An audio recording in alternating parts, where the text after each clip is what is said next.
Okay, here we are. Welcome everybody to a very cool podcast. Shae baby. Hey. Chrissy baby. Yo. Episode 3, baby. Let's go. Lots of babies in here. Yeah. No, but welcome. We're excited you're back. Thanks for being here. We have in the description box a link to add yourself to our newsletter. If you're interested, you can get more information on what we're up to. But most importantly, you'll be informed when we're launching our online coaching membership and community, which we're really thrilled to be offering soon. So if you're interested in that, just add your email list to the link in the description box, and you'll be first to know when that's going to launch. Yay. Yay! What else do the people need to do, Shae baby? If you like this video, Period. then leave a like on it. Let's go. If you like us and you want to see more of us, then hit that subscribe button. Let's go. And turn on that post notification bell so you get notified every time we post. Dropping on Wednesdays. Every single Wednesday. 4 p.m., baby. PST. PST. Hey. And you know what? We chose 4 p.m. because we're like, let's let all the shorties get home from work, make a little din-din, Get a little comfy. get a little cozy, just like us, and watch our show while you have dinner. Yes. Sounds perfect. Yes, have Great a little evening. laugh. Learn Yeah. something. A little Humpday laugh. Yes. Right? Yes. Let's go. I like that.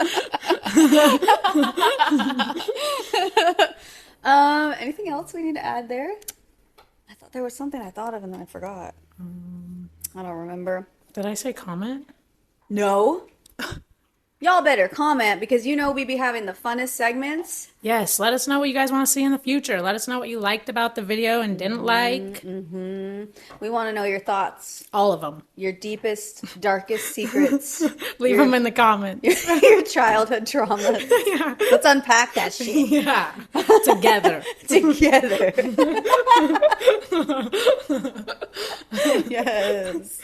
All right, Shae baby, what you got for us? All right, jumping right into it. how we My do. pet peeve of the week is when people talk over me. Yes. This is a huge pet peeve of mine. Not as big as last episode, but still like top 5 probably. It's just sometimes like when I'm thinking about something and then I finally get the courage to say it out loud and then somebody talks over me, it just makes me feel like horrible. Like, oh, I should have just never said anything. Oh, I hate that. Yeah. So it's like a emotional pet peeve that I'm working through, but yeah. So it's like in conversation or like... Yeah. Yeah, in conversation, more like deeper conversation. If it's just small talk, it's fine. But if it's like I'm giving my opinion on something and then you talk over me, it just shuts me up and turns me off of the conversation. I feel that. It makes me want to scream and or wrap both of my hands around the other person's throat and just tightly squeeze when they ask you a question or like for your opinion or whatever and you go to respond and then they cut you off too and talk over you. I'm like, why did you even try to involve me? Yeah. Why did you even try to involve me? If you didn't want to hear my answer, you just wanted to talk more. Yeah. That makes me crazy. It makes me feel a little stabby. Yeah, it just like shuts me down a little bit. I'm I hate that. Yeah. Yeah. I feel like too, it's like it's also like a personality thing because like I know for you, it's like you're mostly quiet unless you really have something to say. Yeah. So I can see how frustrating that would be. Whereas like I'm kind of loudmouth, so if you start talking over me, I'm gonna start talking louder. But either way, it's just like it's just kind of it's hard too because sometimes I don't think that person has bad intention. Sometimes I think they do just want to hear themselves, but other people I don't think they realize it's what they're doing. 100%. That's why I feel like it's mostly my thing that I need to work through, but it is like a pet peeve of mine. Yeah. In the same It's an understandable one. Yeah. How do you deal with it currently? Like if I talked over you right now, what would you do? Would you punch me? Just straight up punch you. Yeah, No, I would. I mean, like, currently I've just like shut up and let you talk, and then I'll Wait, do I talk over you a lot? No, Oh. no. I don't think scared. you do. I got I don't think you scared. do. I can't think of a specific instance where I've been like, ah, you just talked over me. But But you would tell me, yeah, right? Yeah. Okay, well, right now you should know you should just tell me. Yeah. You know this though. We talk about stuff like this a Yeah, lot. we I'm always do. like telling Shay like just be direct with me because I'm really direct and I'm blunt and sometimes I'm kind of like a bulldozer if somebody doesn't stop me. I I need don't to mean to be be. more direct Yeah. with people. Yeah. Yeah. But that's why I've always told you. I'm like, if you don't like something, just say it. Yeah. Like because I'm not going to be offended. I'd rather know than Yeah. you like build it up or anyone, you know? I'm like, just Yeah, say it you how it is. also can't fix anything if I don't say it. So, Exactly. yeah, Exactly. for sure. But you know too, like I just say my shit as well. Like what's Yeah. on my brain. Yeah, you I just do. say it. You're really good to be around for that Yeah. because you bring that out of me a little Honestly, bit. I just talked over you. No, My bad. no, I was did already though. done. I was already done. But you know, I what I was gonna say is like I actually think a lot of people struggle with it this day and age, and we're going on a long tangent. My bad. But because there's like the whole like cancel culture thing, we're all really like, oh, we gotta be careful what we say because everyone's gonna take everything you say out of context and like. Tyler just kind of posted this with Jamila, right? Like talking about being themselves and stuff, and it's like, I, I feel like there is a line like I don't try to be offensive when I'm being direct or anything like that. Like I have morals and like standards and stuff, but I just feel like it's so unhealthy to not be direct and just say it how it is. And sometimes that means that you have awkward conversations or moments with people. And a lot of the times, in my experience, it's like people don't like it. And I get it because sometimes you're reflecting something they don't want to see. So that is awkward too. And it is what it is. But my thing is always like, I'm going to say what I have to say and I'm going to be direct about it because if I'm being a good friend to you, a good person to you, I'm not going to like dance around a subject or sugarcoat things because it's like, do you want me to be nice or do you want me to be honest? And real. And which one is like caring for you more? Yeah. That's my opinion, Yeah. obviously. But that's kind of, I think, how I've gotten more comfortable with just like saying how it is. Yeah, I think for me, I struggle with the like scary conversations part. Yeah, and it when you is. bring it up, yeah, once you bring it up, then it's like the afterwards part. Oh, That's the- always. yeah. Always. Yeah. And that's where I think it comes into like too is like I really try to knowing if I have to enter a very uncomfortable conversation or something, I will like practice. You know, like Yeah. practice what I'm going to say, how I'm going to word it, making sure that it's coming across in a way that my intention is behind it. Because sometimes too, when you're trying to be that real, it comes out very dry. Yeah. And people will take that as like either aggression or I get called being rude a lot. People Just for take being direct. just for being direct and real. Like people think it's rude. And I'm like, no, it's just because nobody talks to you like that because everybody else is like, oh, Sugarcoating well, it. maybe you should kind of, and I'm just Yeah. not, I just can't do that. Yeah. I don't want you to do that with me either. You know, Yeah. anyone. Like that's why I do it the way I do it because I'm like, I don't want anyone to do that to me either. Yep. I don't want to be confused about what you mean or It's- what you need or what I've done wrong or whatever. Like, I don't want to be confused about that. And I don't want you to be confused, you know? Yeah, it's funny because I like when people are direct with me, Mm-hmm. but it's hard for me to be direct with people. So, yeah. Just take notes, you know? Yeah, for sure. Lily, do you have something to say? Double mic'd up. So much. Thank you so much. Poignant, as always. She got mine on wet. That's what she said. Ah, let's go! I finally got one. I haven't gotten you in a while. Like since last week. But usually it's like daily. Yeah, that's Come true. on. That's true. All right. Now we're on to the main topic of this episode, which today we wanted to discuss gym anxiety. Both of us have our own kind of story about how we struggled getting started in the gym, and we thought it would be helpful to just share our own experiences because it's probably a little bit relatable and maybe even share some of the things that kind of helped us get past that so that we could train and better ourselves.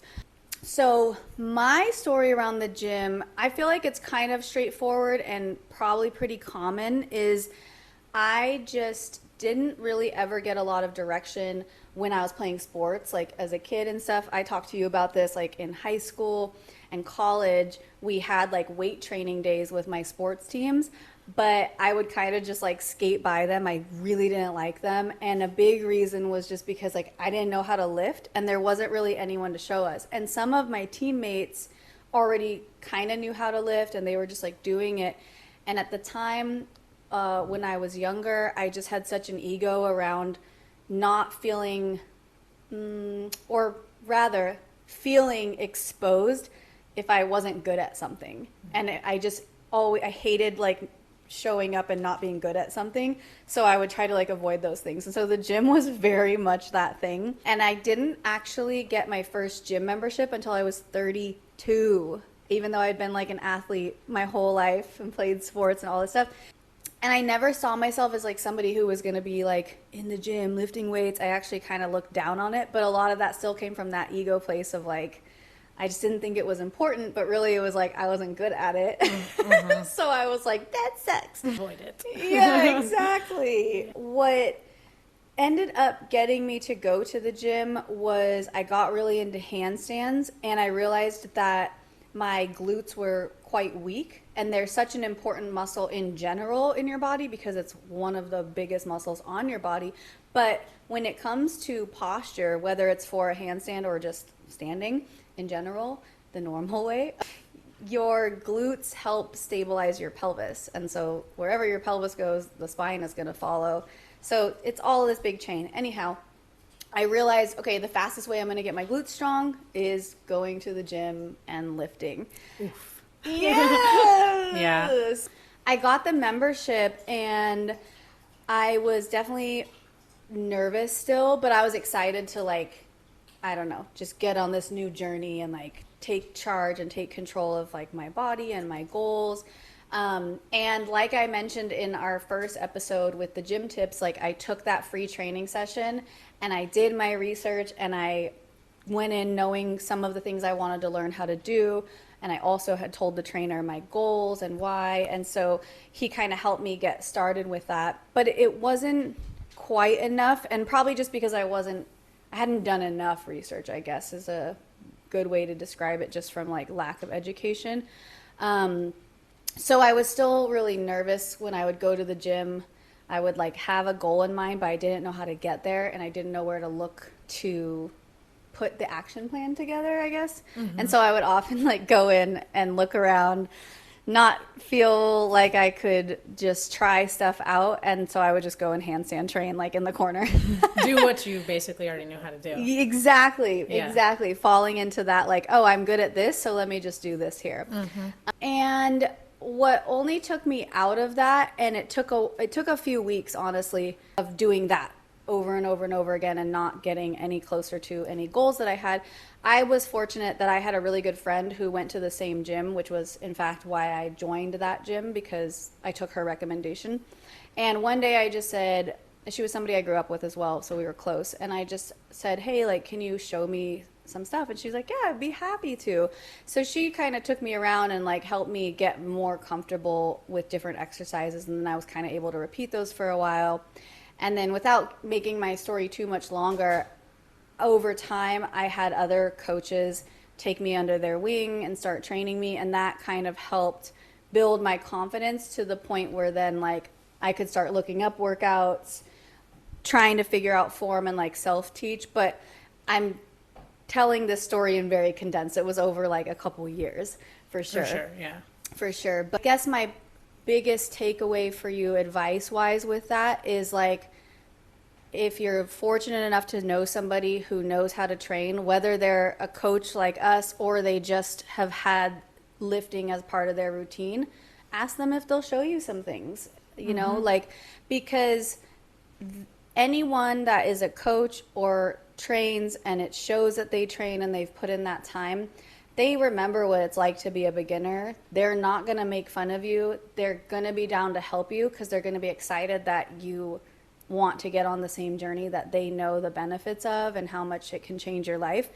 And if you are concerned about anyone else in the gym who you may not know that might like make fun of you or laugh at you, for one, I don't really ever see that happen. I'm not saying it doesn't. Yeah, I've never seen it. Not saying it doesn't.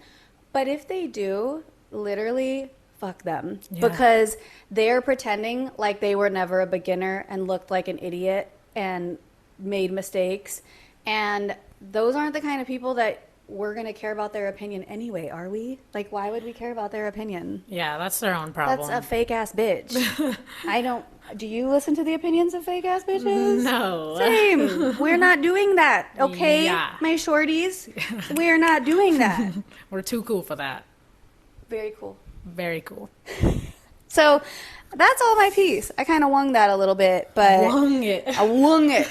That is But I hope it helps because I know how intimidating it can feel. But I just want to say, like, trust me, there are more people in the gym that would be down to help you if you ask them for advice than the opposite.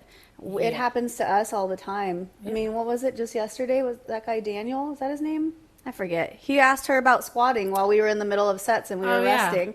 And she was able to give him some tips and he got into his deep squat, like, just from a couple tips.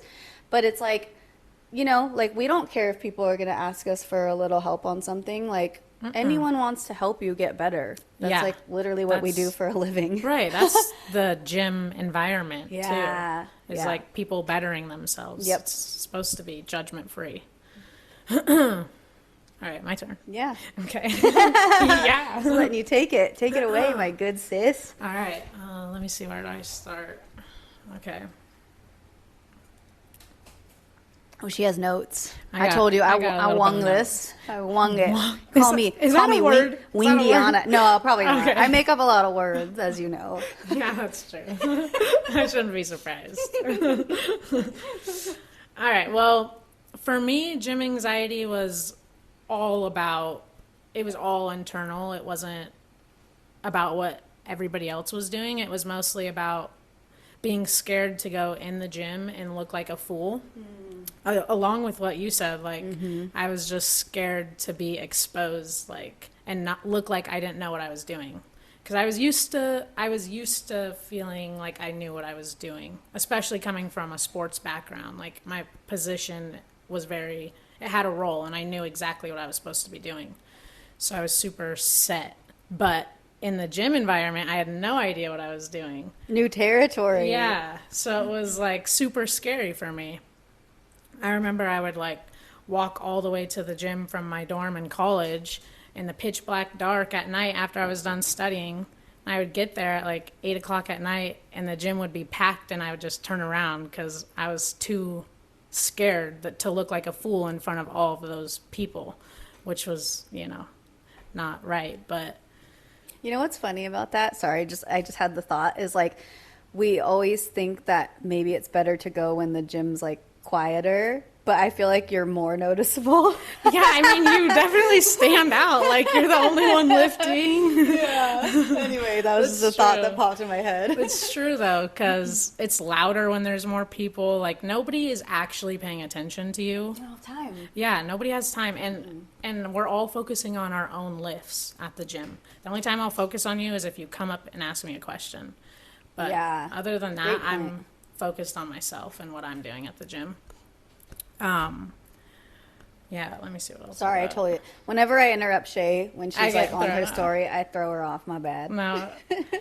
Yeah, I was also struggling a lot with, in the beginning of my gym journey, comparing myself to everybody that was in the gym and just online on social media. When I would look up stuff about working out, it was just a bunch of people that didn't look like me. They were super fit, like ripped. Perfect. And jacked. Yeah. Yep. And perfect, literally. So I was like, I will never get there. Like, it was just a bunch of self-doubt and anxiety that I was like, I shouldn't even go for it because, like, I'm not capable of that. Yeah. But I feel like just going to the gym and getting a plan together, going in with a plan, really helped me because I was able to follow certain things. And I started really small. Like, I would go in there with, like, 4 exercises that I was going to do in a really simple plan, like 3 sets of everything. and they were all machines, like, so, and there was double machines, like if it was a leg extension, there was at least like 3 leg extensions, so I knew I'd be able to find one. Like I wasn't squatting or doing any of the more complicated lifts, and that helped me in the beginning to get consistent before I started to get into the bigger lifts and get more confident. That's when I got more confident in the gym, when I started doing those things. And I mean, I even had a story where I was bench pressing in college once and the gym was packed, and I was bench pressing so I was taking up a bench, because people are waiting for it. And I was benching the bar, just the bar. And I put 5s on the end because I was like, I could do it, And I lowered it, and I couldn't get it back up. And I was by myself, too. Oh, no. So and I had my headphones on. So I was just sitting there with the bar on my chest. Like, just sitting there, like, going through everything in my head. Like, why did I do this to myself? Like, I'm never coming back here. Like, all those things. No. And by the end of it, like, a guy came up to me and he like lifted the bar off me or whatever. And he was just like 5 minutes later. 5 minutes later. literally, I didn't say a word under that bar. I was gonna wait it out. I don't know what I was You're like, I'm just working the pause at the bottom. Yeah. Like, I'm just getting a stretch right now. I didn't even need help. I did this on purpose. No, but that guy that lifted the bar off me was super nice. Like, he just really reassured me that It happened, and he had been there. He taught me how to fail the bench press, on my own. Aww. And stuff. And that gave me a lot of confidence. Like, some of my lowest points in the gym gave me more confidence to keep going, because those were like the little icebreaker moments that I felt like that was like the lowest I could go, so it couldn't get much worse, Yeah, So, and it gives you permission to fail and be like, cool, I'll come back. Right. Like, I can do this again. Next time it'll be 2.5ers instead of 5. Now I know. Like, Yep, it's exactly. just, you realize that it's all just a learning experience that makes you better and helps you get better. But if you haven't failed, you won't learn anything 100%. at all. It's hard to go to the gym and fail, but it also is empowering because you know that you can do that and get back up from it and be just fine and keep on going. And everybody does it too. So like, that just means you're pushing yourself and you're going hard. Like, it's okay. So yeah, that's like basically everything I have. I love it. That was great. Yeah. There was something that you said that I had the thought when you were talking that and you had the same experience, is like, once I actually started just like doing the workouts and just going for it, doing that training and feeling yourself get stronger also like developed my mental fortitude. And I feel like that's what makes it so worth it above anything else. The aesthetics are great, the numbers are great, but being mentally strong is just amazing. Like, the confidence that it builds to lift successfully, to fail and come back and do it again and have success after the failure, that is so empowering and confidence building that I'm so grateful that I got on the journey finally when I did, because there is nothing else like it for me in that regard. Honestly, the like you said, the aesthetics and everything are nice, but it's almost like a bonus to the mental stuff that you get from going to the gym. The release, the outlet, the confidence that it builds, everything. The endorphins. Exactly. I love those. Yeah. I love it. I love it. Oh, look at her little cheeks. You need to stop. You need to stop immediately. All right, y'all. It is time. Scary story time, as we like to. Ooh. As we like to. Like Yeah, that. I do too. The visual aid. As per usual, if you are not into true crime, just skip this section. But there is a fun section. It's a game we love to play after this. So if you're like, I don't want to hear the true crime, don't just clip out of the episode because there's a fun segment after. Hopefully by now, by the release of this episode, I have figured out how to put the timestamps. So you should be able to jump to the generation game. It is the most fun. Everybody loves it. So go watch that part. I need your face. Go watch that part. Skip the scary story if it's not your vibe.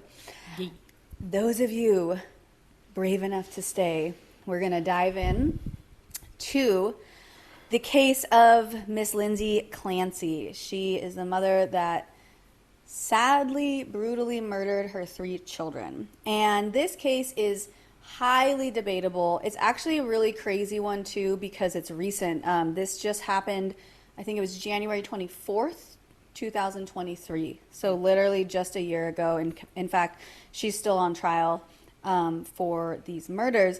But it's a widely debated case because people are wondering if it was a psychotic break or premeditated murder. And there's no direct answer right now. And it's kind of easy to see both sides when you kind of hear the story. So one thing that Lindsay had suffered from was postpartum psychosis, which is a very, very serious mental illness. And she, we'll get more into it, but she had been, seeking treatment for it and was really struggling with it.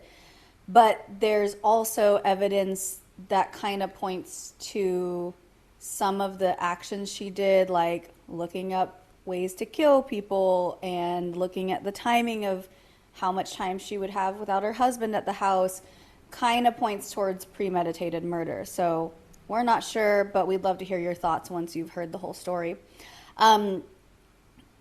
So January 24th was just a normal Tuesday. The Clancy family had 3 children. There was Takora, who was 5 years old, Dawson, 3 years old, and Callan, who was 8 months old. Patrick Clancy is Lindsay's husband. He stepped out that evening around 5:15ish to go pick up takeout food for the family, and police officers arrived at the Clancy home just after 6 p.m. and they discovered the 3 children were unconscious with obvious signs of trauma.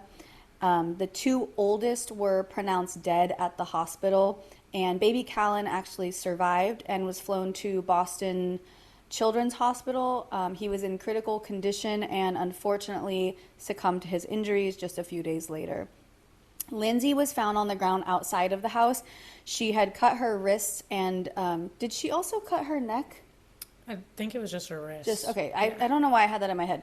So she had cut her wrist and apparently jumped out of a window from the 2nd floor. So Lindsay has been charged with 2 counts of homicide, 3 counts of strangulation or suffocation, and 3 counts of assault and battery with a dangerous weapon. The wildest part about this whole story is that Lindsay was actually an extremely dedicated, devoted, loving mother. Everyone that knew her, from friends to family to neighbors, all just talked about how wonderful of a mother she was. Her children were everything to her. If you went to her social media channels, it was always happy pictures with her children and her family. She had a very healthy, loving marriage with her husband, Patrick. And she, in addition to being a mother and a wife, was a labor and delivery nurse. So she helped bring babies into this world.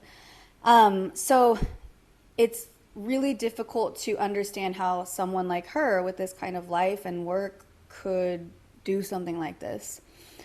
But like I mentioned earlier, she struggled with postpartum depression. And she had actually taken leave from her job at Mass General Hospital. She was in an inpatient treatment program, I think for like the first 5 days back at the beginning of January 2023. And that inpatient program treatment was just a few weeks before, obviously, the tragic evening. Patrick started working from home once Lindsay took leave so that he could support Lindsay in her treatment process, but also be there for the children during this time. And all of Lindsay's friends, family, neighbors, like I said, all of them just kept exclaiming that Lindsay would never do something like this. Like, she wasn't the type of person who was giving any signs that she would harm her children. Lindsay, after finishing the inpatient program, she continued with outpatient treatment. So during this time, she was doing outpatient treatment 5 days a week after finishing that other program. And all of this was for her mental health issues. To backtrack, if you're not super familiar with postpartum psychosis, like I already mentioned, it's a very serious mental illness. The symptoms can appear really suddenly and very intensely. It's been described as losing a sense of reality. You can have hallucinations, delusions, mood swings, and behavioral changes. So those are just some examples that are pretty extreme. A lot of people empathize with Lindsay because a lot of women do experience this, and it is very real.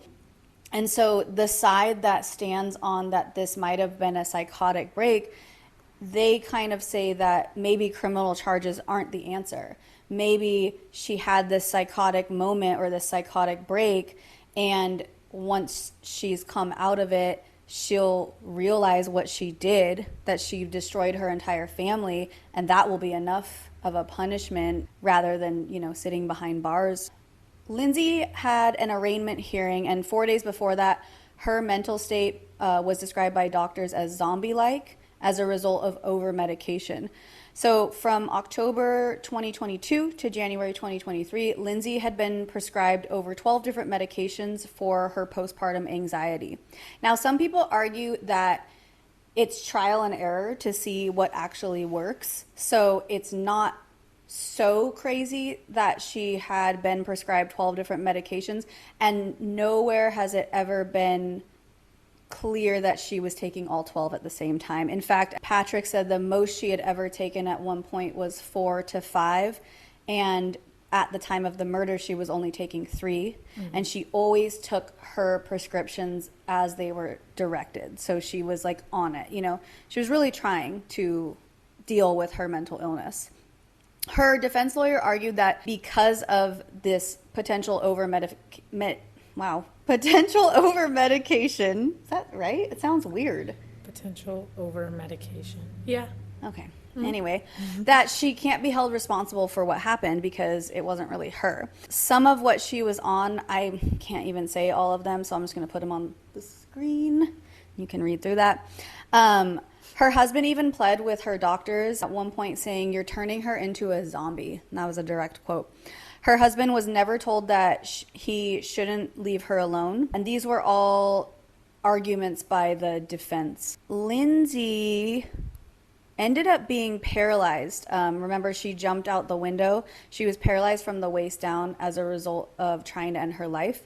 And one of the first questions that Lindsay asked when she came to in the hospital was, "Do I need an attorney?"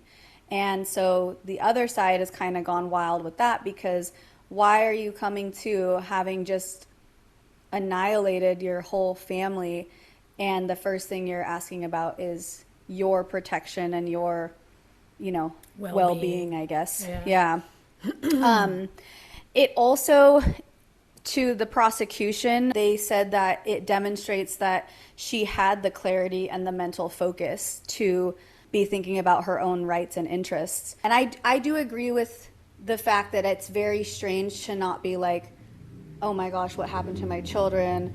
Are they alive? Did anybody survive? Yeah. What happened?" Anything about the kids. Yeah, it's pretty telling, I think. The day of the murders, Lindsay had taken her 5-year-old to a doctor's appointment. There was no issues or concerns. She went to the appointment. She, interacted with nurses, the doctor himself, the receptionist, and no one thought anything was strange, and she left, the appointment without any issues. After she returned home, Lindsay played in the snow with her kids. She sent photos and texts to her mother and her husband, and there were no signs of any issue or concern during those communications. And then around 4:13 p.m. that evening, Lindsay searched for a restaurant called 3V, and immediately after that, her search also showed that she went to Google Maps to see how long it would take to run the errand. After she did that, at 4:53 p.m., she texted her husband, who was working in his home office, which was in the basement of the house, to ask if he would go pick up takeout from this restaurant 3V. And it was a bit of an unusual request because there were other restaurants that they normally would get takeout from that were much closer to the home, and this one was just kind of weirdly far for wanting to get takeout because you didn't want to make dinner. But they had eaten there before, so, Patrick didn't really think much of it other than that, just like it was kind of far. At 5:15, Patrick leaves to run errands, and that also included picking up an over-the-counter medication for one of the children at CVS. At 5:33 p.m., Patrick called Lindsay because he was confused which medication he was supposed to get, and Lindsay did not pick up. But she calls back at 5:34. They have a 14-second conversation where she knows exactly what medication he's supposed to grab, and she tells him what it is. And it's a totally normal conversation, just really quick. Patrick did remark that while there was no issues and it was a normal call, that it did seem like Lindsay was in the middle of something. She was kind of like hasty to want to get back to whatever she was doing. We now know later that she was about to enact her plan of killing the children. When Patrick got home, the first thing he noticed was that it was extremely quiet. And when you have 3 children and a wife, like, there's always going to be some noise in the house. And he couldn't find any of the family. And in fact, he was calling Lindsay's phone. I think it was like a little bit after 6. And she didn't pick up, of course. And he went upstairs to their bedroom and the door was locked. And when he was able to get it open, he saw blood on the floor and the window was open. So he immediately turns around, runs outside out into the yard, and he finds Lindsay on the ground. And he starts calling 911 while asking Lindsay, "What did you do?" On the call, he could be heard asking where the kids were, and she very clearly responded, "They're in the basement." So she knew what had happened and where the children were when she was found by Patrick. Some first responders arrived, and Patrick asked them to stay with her, and he also stayed on the 911 call to run into the house to the basement to see where the children were. He's heard screaming in agony and shock on the phone as he gets into the basement because he finds each child and they still each had ligatures around their neck. He screamed for the police officers to come into the basement, and as they approached, he said, or he could be heard saying, "She killed the kids." The night of the murders, Patrick said in an interview with the police that Lindsay had been having one of her best days that day. She had been smiling, she was super happy, there was no indication she was going to harm the kids. And just like a week or two before that, he had asked about her thoughts of self-harm and if she was still having them, and she had said no. No one that was close to Lindsay or the family described Lindsay during the days building up to the day of the murder or on the day of the murder as being zombie-like in any way. Lindsay had told her husband that she killed the kids because she heard a voice and had a quote-unquote moment of psychosis. She claimed that she heard a man's voice that told her to kill the kids and herself because it was quote-unquote her last chance. Patrick said that his wife had never heard voices before and she had never used the word psychosis before that conversation. Patrick himself even asked the public to forgive her because he forgave her for what happened as well. During the arraignment, the prosecution stated that her cuts on her wrist had actually not been very deep. They were actually quite superficial.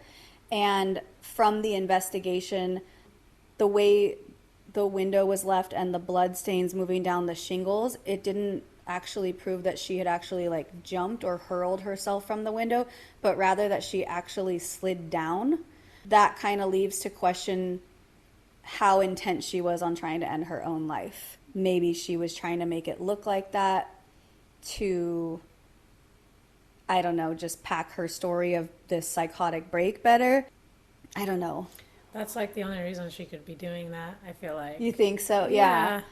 Because like other people thought, no, it was a psychotic break and she's trying to take the easy way out and kill herself so she doesn't have to deal with the responsibility guilt. And the guilt of what she did. I could see that But too. I find it's really interesting though that the blood proved that she slid down, because it's like, okay, what was the intention here? Although I don't think she tried to make herself paralyzed. Yeah, but and she even as she was sliding down, she tried to grab onto the second window too. Interesting. And again, we're just kind of sharing as much of the different arguing details because they lean in each direction, and I personally can see why. Yeah. The electronic devices, when they were investigated, there was evidence, like I already described, that she searched how long it would take her husband to go get the food.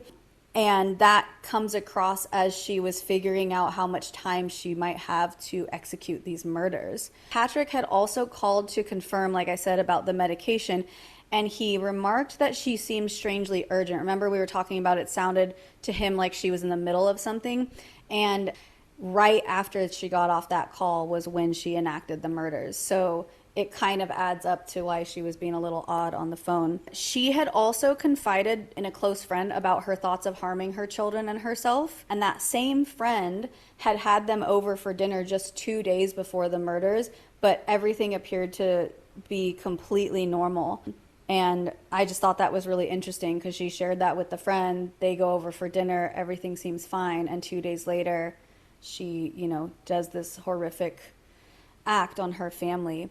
Personally, I don't know. I don't know if I have an opinion yet.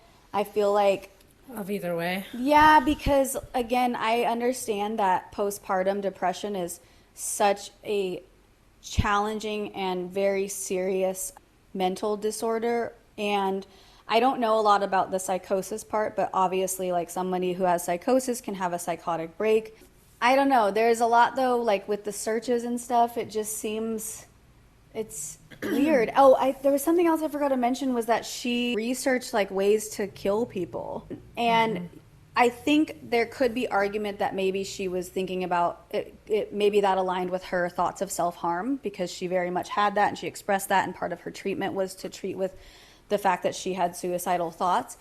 But at the same time, you're like, was she also trying to plan this murder of her children? She had made commentary, I think in one of her journal entries, that she felt like her other children kind of distracted her from loving the baby Callan, the youngest baby, which kind of showed that she didn't feel an equal attachment to all of her children. That's certainly part of postpartum depression and psychosis, is that you can actually feel like you can't bond with your children. And this is just from research. Obviously, I don't have experience with that. But if you do and you're willing to share your story, please leave it in the comments, because I know it's very real and it's very serious and scary and difficult. It's a horrible time for a woman.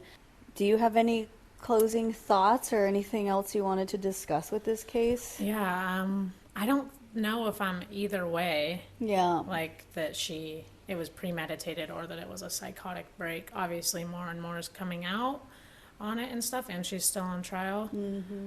But I do remember one thing from the case, that she strangled one of her kids rougher than the other two. Dawson, I think. Mm-hmm. Yeah. The middle child. And they explain, sorry to cut you off, but because I didn't include that just because I was like not sure how dark I wanted to take things, but it's fine. Yeah. But they explain that it can take anywhere from up to a few seconds to a few minutes or something with strangulation, and that it takes longer if the person being strangled fights back. And so they said that they weren't sure if it was that Dawson was fighting back, or if, she just did it a little rougher with him. But that's a really good point. But also just strangling someone, it's very intimate. Very intimate, and like you said, it can take seconds or minutes to do it. So that's also where I'm like, that seems like maybe she planned it. But again, I have never experienced any postpartum depression or anything like that, so it's hard for me to speak on the other side. Yeah. But, yeah. One interesting thing though about that too is like, with this whole strangulation piece, is like they've talked about with murder, and like we said, strangulation, when you choose that form of murder, is very intimate. Mm-hmm. Like you literally want to be the weapon that takes the life. And you can look them in the eye and you can watch the person die. Sorry, I know this is getting really dark, but they speak on that, like crimes of passion are usually like strangulation is often involved. I mean, other weapons can be used and stuff, but it's crimes of passion where the person knows the other person is usually where like strangulation gets involved, from my understanding of all the true crime I've watched. Yeah. So it's a tough one. And something else that I thought was interesting in the comments, 'cause we always link the videos. We're not taking credit for doing the research of these true crime segments, so it's linked in the description box if you want to go watch the true crime master and get all the details in a much better format. But, oh, frick, I lost my thought of why I was sharing that. Damn it. Damn it. One other thing I found interesting. Somebody in the comments, sorry, thank you. Somebody in the comments of that video, they actually were talking about how, psychosis, it's not as intense as people can think. Like, it's not like they're just living in reality and then completely drop off the end. It's that most of life feels real except for this one aspect, and so it can really go unnoticed by the people that surround them or care about them. But what was also being said is that you can be in a psychotic break and still plan things as well because of that result. So that's also an interesting part to me, is that it is potential that she could have been psychotic and also had the wherewithal to make plans to enact what she did. Yeah. But we won't know for sure. I think a lot more is going to have to come out. But that's all I have about that. Sorry, it was another dark one. They're always going to be dark. Yeah, family annihilation cases are pretty bad. Yeah. Yeah, and there's way too many of them. Way too many, especially recently. Yeah. It's crazy. There's like a new one. Anyway, yeah. If you have any other thoughts or opinions, or if you want to share what side you're on with this case, if you've been following it, we'd love to hear. I know I'm torn. I can't lean one way or the other. I like to see all the facts come out and see what happens. But I think I lean towards premeditated. Yeah, I can see why. I can definitely see why. Yeah. It's dark. It's really dark. But we're going to go to a more fun segment. Yes. All right. Now on to a more lighthearted segment. We're going to play the generation game. Hey. All right. Hey. So my first thing.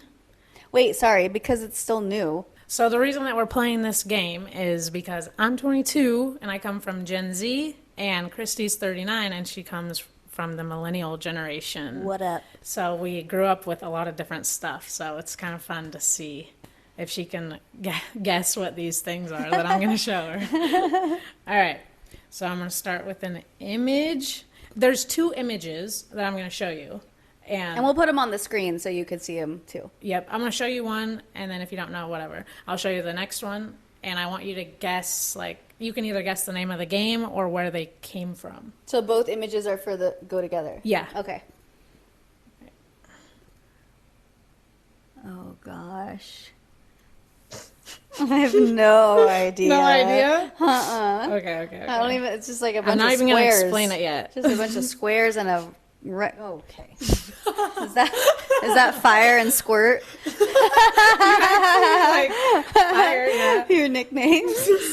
Okay, well, you don't know? Nope. No Never idea. seen these little characters in my life. Okay, so these two gosh. were games that I played in middle school and elementary school. Mm-hmm. They were on a website called Cool Math Games. The only reason math games. The only reason it was accepted by schools is because it had math in the title, but none of the games had to do with anything educational. So it was a super fun site that everybody played. Oh my gosh. Yeah. So the first game is called Blocksorks, and it's just you would use this little cube and you'd have to figure out how to get it into that hole standing up. Oh, Yeah. How many moves do you get at a time and stuff? However many. It'll count them though. And you're trying to do it in the shortest amount of time or something? Or In the shortest amount of moves. And you can fall off the edge Hey, into you the can, lava. Yeah, Looks like because you can lava. like lay it down and move it around or whatever. Oh, on its side and stuff? Oh my gosh. Oh my gosh. And then Fireboy and Water Girl was like a 2-player game. Fire and squirt.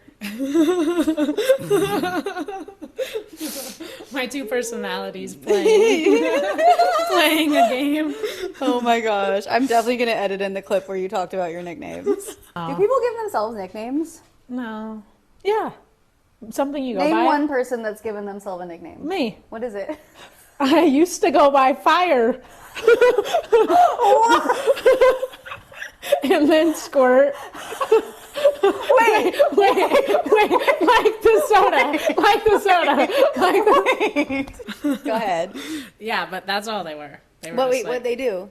oh, well, this game, Fireboy and Water Girl, was like a quest game. So it had levels and you just try and like go through it. Oh, okay. And it was 2 players. 2-player game.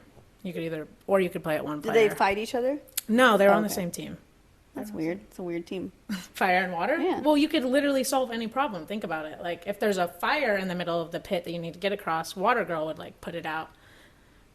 If you wanted to make pasta, you could also use this dynamic duo. There you go. That was literally my first thought when you were telling me the other part. I was like, Pasta. Okay. A second one is also an image. I love how you're hiding it. Like, Yeah. I'm not going to look at it in 2 seconds. All right. Oh, gosh. I have no idea. You have no idea. It looks like a logo with like they're trying to make it look like a ram. You know, that looks like its horn. You know how that's a ram, right? The horns go like that. Yeah. But that's all I got. That's all you got. All right. That is Never seen incorrect. that. Never seen. This Really? is Are you sure? It's a logo with a ram on a letter. wrong. This is the logo to Vine. Oh, you knew I wasn't going to get that one. You knew I wasn't going to get that one. That was But good. everybody from my generation knows what Vine is. Like it was. I still don't know what it is. The OG TikTok. Like think of TikTok, but in like 6 to 15-second clips only, and they're skits mostly, and it's only comedy. There's nothing so serious funny. on there. Yeah. And it was just huge. Like it was huge. I don't know why I it missed ever it. got. I know. I missed it. Literally go on YouTube, look up funny Vine compilations, and leave it in the comments what your favorite Vines were, because there's some good ones. You would probably love them. They're Really? hilarious. Okay, I'll have to look. I still haven't Yeah. looked. She told me to do that a while ago, and I didn't do it. Okay, this one's a word. Cool. And you have to tell me what it is. Okay. All right. Yaga. Yaga? Yeah, it's YAGA. Is it an acronym? No. It's just a word. Yeah, Yaga. Okay, Yaga. Is it cheating if I ask you to use it in context? Like in a sentence? I mean, literally all I would say is Yaga. So Oh, gosh. I've I'm never. coming hard today. Yeah, I've definitely never heard of this word. It sounds ridiculous. Yaga. That's how you use it? Mm-hmm. Is it is it a kind of word where like it can be positive or negative, it can be emphatic, or it's just one It's specific one, use? yeah. For the most part, yeah. Yaga? I have no idea. No idea. No. So this was more like middle school days. It was when you would pull someone's hair. So you'd walk up to them and you'd be like, Yaga, and just like yank them, pull their hair. Why do you say yaga? That's like, Is that a word at all, or is it just made up? yeah, that's not- the word that we would use. Like, Who's we? Like you and your 4 friends? no, the whole generation, all of us. What? Yeah. Please put in the comments if you have used or use yaga. I Please. need to know because I've never heard this before in my Please. life. I don't believe it. It's so common. So you just pull hair. You just pull someone's hair. Yeah. You would walk up behind them and scream, Yaga, and then just like yank their hair. Why? Why? I don't know. It was fun. It was a game, but that was one of the more serious games that could turn That into was fights. a game? Oh, okay. Because it was like, Yeah, if obviously it could hurt. Yeah, if you got You'd your be hair yanking. pulled, for real. You'd be yanking. I'd be swinging. Nobody's swinging. yagaing. Don't yaga me. Yaga. I'll yaga you. Yaga. Yaga. I hate it. I don't like that word. I haven't heard it in so long, so I thought that would be a good It one. sounds like gaga. Like baby talk. Honestly don't know like how it came about, but yeah. But you were like, let me jump on that train immediately. Immediately. Sign me up. Yeah. Yaga. All right. All right. Fourth one is also a word. Wait. I think if any of them, you're going to get this one. No cap. Oh, that's like, I'm not faking. Yeah. Yeah, right? Yeah, like I'm not lying. Yeah. Yeah. Like for real. For real. Yeah. For real. FR. Yeah, use it in a sentence. Let's hear it. I could eat chocolate every single day, no cap. Hey, that was pretty good. That was good. All right. True statement. True statement. Yeah, no cap. No cap. Nope. Period. Period. All right. Last one. 'Kay. Final one is a picture. Oh, I don't think this is right, but it looks like a character I recognize. And it's escaping my brain. Were his shorts usually green? I don't know. Oh, you know what I'm thinking of? It's not it. It's that show. My generation will know the one with Doug. What's it called? It was on Nickelodeon. Doug, something Doug. I don't know. Damn. That's not it. That's not. It seems like it, but it's not it. I don't know. You don't know? No, it looks so familiar though. It really does. All right. That is Diary of a Wimpy Kid. Oh, I never watched it. It was a book and it was a movie. Oh, I But didn't it know was it a was book book series. I didn't know that. Yep. It was a book series basically about a middle school boy that writes about his journey, like with friends and going through all his stuff in middle school and whatnot. But it follows him. There's like a whole series of books behind it. I didn't realize it was based on a book. That's so funny. Diary of a Wimpy Kid. Also, and that show I think is just called Doug. Everybody, I think I just realized that. It's just called Doug. Don't hate. You didn't see it. You don't know what Doug was about. You don't even know. You don't even That's know. not a good Don't let her name. hate on That's our not a shows. good name. Diary of a Wimpy Kid is though. That is such a good name. Diary of a Wimpy Kid. I'm not trying to read that I diary. would obviously read that. Yeah, you would.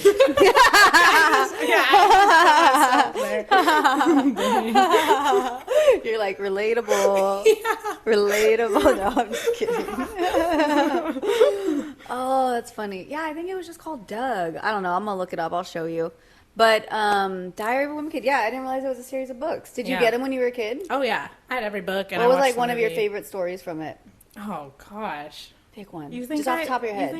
The Cheese Touch.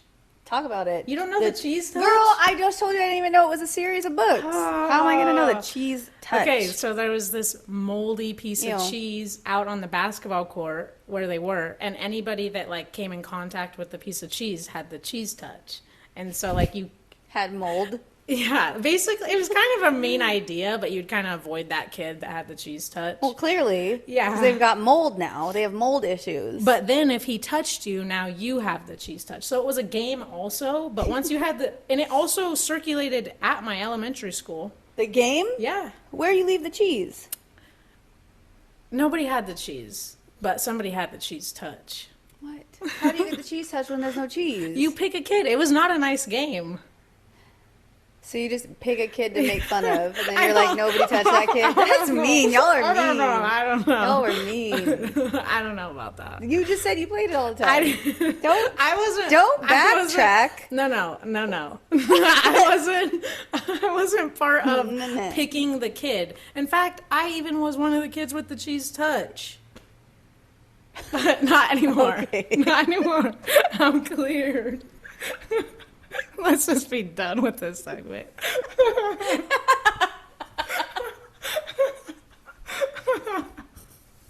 You asked me free to describe. Listen, you came up with cheese touch was your first response. Like you were like immediately like, of course, the cheese touch. Yeah. If You read the looked at me books- like I was crazy for not knowing about it, and now you're telling me it's my fault. Yeah. Bitch, please. If you read the books, you Please. would know. You would know. If you know, you know. Leave it in the comments. Have you ever had the cheese touch? My biggest takeaway, okay, girl. My biggest takeaway from this So is dark on me. Shae's a bully. No! Cut it. What? Try to turn it back on. See if we can get this in. Okay, everybody, thank you so much for watching this episode. Shay's light's about to die, so we need to exit immediately. Yeah. Subscribe, like, comment, share. No, but for real, thank you as always for watching. Thanks for sitting through this whole episode. Thanks for dealing with our light situation. We always have some kind of difficulty. It's always something. Yeah. But thank you for watching. We love you, and we'll see you next week.